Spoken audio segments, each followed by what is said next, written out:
As eleições este ano, novamente, devem contar com o apoio das redes sociais.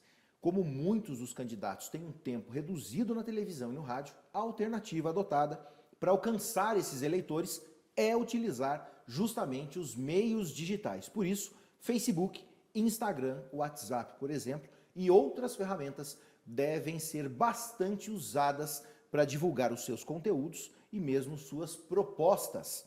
Mas tanto candidatos quanto seus apoiadores precisam seguir regras para utilizar os recursos de forma correta, sem ferir a legislação eleitoral. E para explicar o que pode e o que não pode ser feito, nós recebemos aqui no estúdio o advogado especialista em direito eleitoral, Fábio Antunes. Doutor, queria te agradecer primeiro por vir aqui para a gente conversar sobre esse assunto, já que a eleição agora é o assunto do momento, né?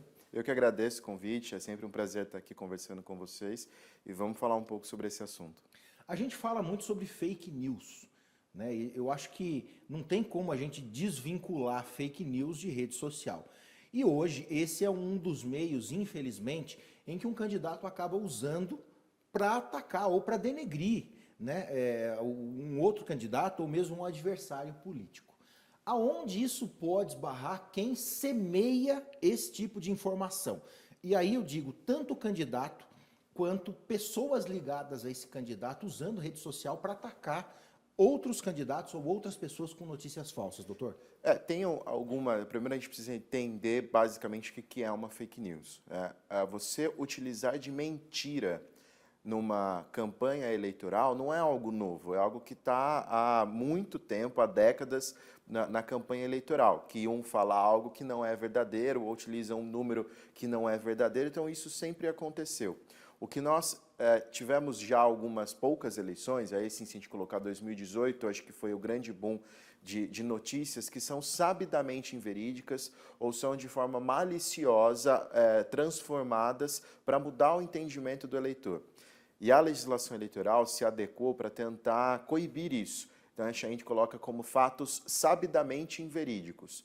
O que é um fato sabidamente inverídico? Eu, por exemplo, manipular uma imagem que um candidato A publica, eu altero essa imagem, ou altero um vídeo, ou edito um vídeo para tirar do contexto o que um candidato A disse, e publico na minha rede social, né, na rede social do candidato B, esse fato. É um fato que ele sabe que é inverídico, porque ele alterou uma imagem, ele alterou um vídeo, ele alterou um texto, ou ele publicou algo que falou, isso não existe, isso não tem base nenhuma para isso. Então isso é um fato sabidamente verídico, uma fake news, e a legislação eleitoral tem se adequado a isso. Temos alguns problemas. A velocidade da resposta da justiça e a velocidade que isso é propagado nas redes sociais. A gente já está acostumado com as redes sociais e sabe que a velocidade de uma postagem de atingir um número alto de pessoas é muito rápida. E a justiça eleitoral, apesar de ter uma resposta muito rápida se comparado à justiça comum, então processos que se iniciam hoje podem acabar em no máximo uma semana ou 10 dias, esse período para a disseminação de notícias falsas é muito grande. Então você às vezes não consegue combater isso de forma mais clara. Por isso, há a possibilidade para aqueles candidatos que propagam ou aquelas pessoas que também fazem essa disseminação, cientes daquele fato, né, mesmo que não tenha uma ligação direta com o candidato, uma punição posterior. O candidato, com até uma possível cassação do registro de candidatura dele, como o ministro Alexandre de Moraes abordou e o corregedor, o ministro Luiz Felipe Salomão, disseram isso abertamente, que a punição pode ser grave, quanto pecuniária para aquelas pessoas que disseminam isso de forma intencional. A gente via se falar muito um termo, que a internet era terra sem lei, né? Talvez justamente pela morosidade com relação à punição dessas pessoas.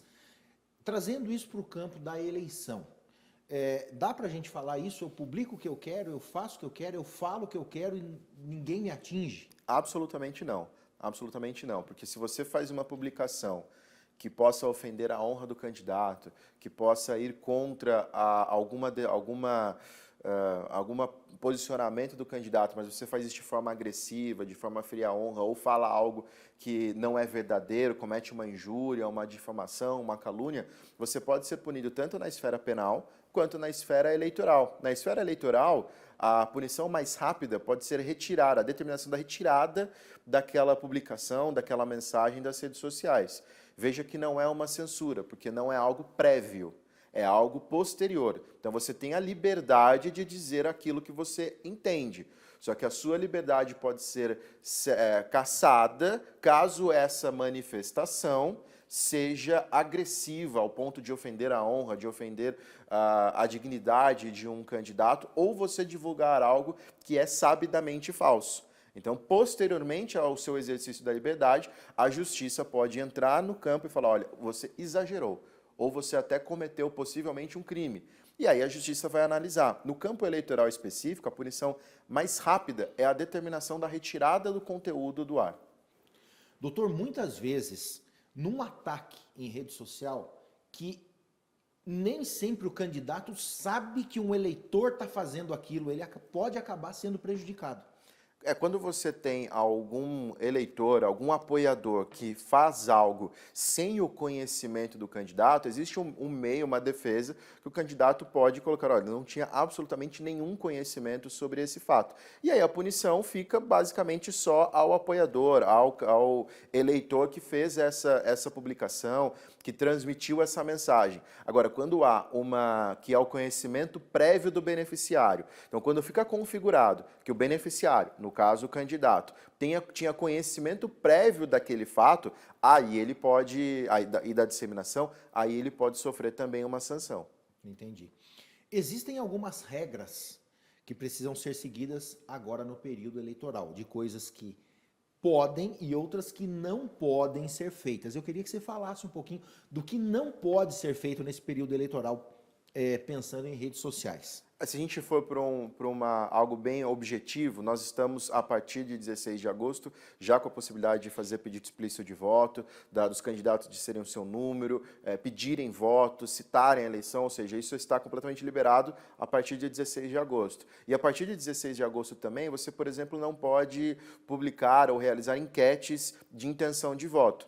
As pesquisas eleitorais que nós observamos na imprensa, todas elas precisam ser registradas no TSE ou no TRE específico, mas sempre no TSE. Por quê? Porque ao registrar uma pesquisa, você lá apresenta a metodologia, de que dia até que dia serão colhidos os depoimentos daquelas pessoas que vão ser pesquisadas, como foi feita, onde foi feita, quanto custou, quem pagou, quando será divulgada. Então tem uma série de informações técnicas e metodológicas ali.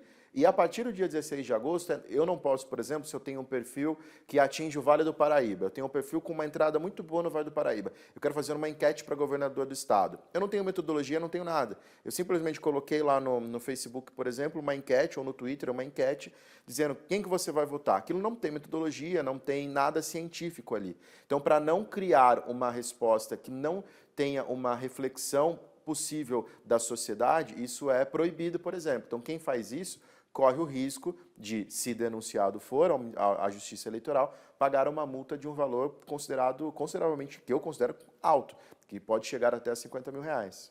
E como é que a gente denuncia esse tipo de caso? O Ministério Público Eleitoral, ele é o fiscal da lei das eleições. Então, todas as cidades, que nas zonas eleitorais, ela sempre tem um promotor eleitoral designado para fazer a fiscalização. Então, basta que você procure o Ministério Público nas redes sociais do próprio Ministério Público, no site do Ministério Público, você pode procurar e fazer uma denúncia. E tem um aplicativo que já há alguns anos é utilizado que chama Pardal. O Pardal você pode até tirar foto de uma propaganda que você entende como irregular e vai direto para o Ministério Público, então facilita você com o aplicativo, com o celular na mão, o smartphone na mão, você resolve isso. Você encontra, por exemplo, um outdoor de um candidato. Outdoor é proibido. Você não pode fazer campanha eleitoral por outdoor. Você olha, nossa, isso aqui é proibido. Você olha, bate uma foto, entra no Pardal e coloca isso ao Ministério Público. O Ministério Público vai fazer uma análise e aí vai ajuizar a ação, se ele entender cabível, ou vai arquivar o fato. E vai arquivar e falar, isso daqui não está irregular, isso aqui está regular, não é necessário uma ação de representação por propaganda irregular. Então, o aplicativo Pardal é o que mais utilizado para o Ministério Público, E também existe a possibilidade, de repente você conhece ou está ligado a uma campanha de determinado candidato, você vê algo irregular, ou que você entende como irregular, de outro candidato, você informa o candidato A. O candidato A tem legitimidade para apresentar uma ação na Justiça Eleitoral de propaganda irregular contra um possível ato de outro candidato. Ou seja, o próprio cidadão, ele tem a possibilidade de contribuir com a Justiça Eleitoral na fiscalização de possíveis irregularidades. Totalmente, totalmente. O cidadão ele pode ser um olho, um ouvido do Ministério Público, de toda a sociedade, porque ele tem meios, e eu acho que o aplicativo Parol ele é o mais objetivo, mais simples, porque de repente você não tem ligação com candidato nenhum. Com isso você leva ao Ministério Público a possibilidade dele analisar e, se for o caso, se entender necessário, apresentar uma representação eleitoral por propaganda irregular. Doutor, para a gente terminar, essas regras, elas continuam até o final do segundo turno? Sim, até o final do segundo turno, é o período eleitoral, o período em que a campanha estará na rua. Então, se a gente, numa hipótese, não tiver segundo turno, nem para presidente, nem para governador do estado, obviamente se encerra dia 2 de outubro. Não há propaganda irregular após a eleição, porque a propaganda não mais existirá. Porém, se a gente tiver segundo turno, isso continua até o final do mês de outubro. Mas num caso, por exemplo, nós não temos segundo turno, por exemplo, para senador, para cargos minoritários, né? Só temos possibilidade para cargos majoritários, como governador e presidente da República. Mas eu tenho uma denúncia, por exemplo, de um outdoor de um candidato a deputado estadual. Mas essa denúncia, ela, por algum motivo, ela foi feita só no segundo turno. Ela pode ser validada, mesmo sendo depois do período? Se for analisado que aquela propaganda estava no ar ou estava irregular enquanto estava acontecendo o período eleitoral, então antes do dia 2 de outubro, a depender da punição para aquela propaganda irregular, ela continua, o processo continua. Então vamos colocar 2 exemplos práticos. Uma propaganda irregular que a punição é a retirada do conteúdo. A retirada do conteúdo após a eleição, ela é ineficaz. Então o processo morreria por falta de objeto. Você não tem mais a sanção, a punição, como passou, não faz mais sentido nenhum. Agora, existe propaganda irregular que existe a punição pecuniária, multa, valor, dinheiro.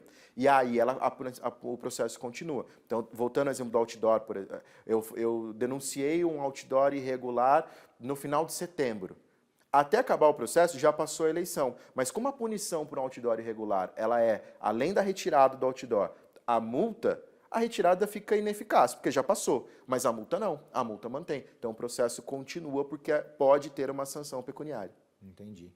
Doutor, eu queria te agradecer. Esse é um assunto que acaba sendo espinhoso ao mesmo tempo, mas importante, já que as pessoas, infelizmente, hoje acabam usando, principalmente nessa eleição, onde existe muita rivalidade dos dois lados, acabam levando muitas vezes para a internet e fazem das redes sociais um tribunal. Eu acho que isso é muito complicado, né? Mas é esclarecedor ter alguém que é especialista para clarear esse assunto e colocar isso de uma forma bem prática para a gente saber o que se pode e o que não se pode, o que deve e o que não deve fazer num período como esse. Eu que agradeço, estou sempre à disposição de vocês, é sempre um prazer contribuir para as eleições e para a sociedade como um todo, para poder a gente ter um pleito leve e correto. Então tá certo. Um abraço, doutor. Obrigado, um abraço. A gente vai ficando por aqui, lembrando que amanhã nós temos Jornal Setorial novamente ao meio-dia e eu espero você. Um abraço, até amanhã. Tchau.